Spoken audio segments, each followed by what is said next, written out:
So, sa barangay, lahat ba ng kaso kailangan muna dumaan sa barangay bago sa korte, okay?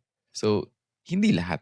Hindi lahat ng kaso ay kailangang dumaan muna sa barangay, 'no? Ang ating katarungan pang-barangay law ay para lang sa mga disputes sa pagitan ng mga tao o na parehong residente, okay, ng iisang lungsod or munisipyo at dapat ito ay personal or civil in nature. So, ibig sabihin hindi siya criminal case na may public interest. So ito yung mga halimbawa niyan, 'no? Away sa utang, halitan sa lupa, slight physical injuries, oral defamation, trespass, nuisance. Yan po, pwede yan sa barangay natin, no? Okay, another question. Paano kung hindi dumaan sa barangay at diretso sa korte, ano po ang mangyayari? So kung ang kaso ay sakop ng ating barangay justice system at hindi dumaan sa barangay, automatic po na i-dismiss po yan ng korte. Okay, kung walang certificate to file action, no, from the barangay, walang jurisdiction ng ating korte.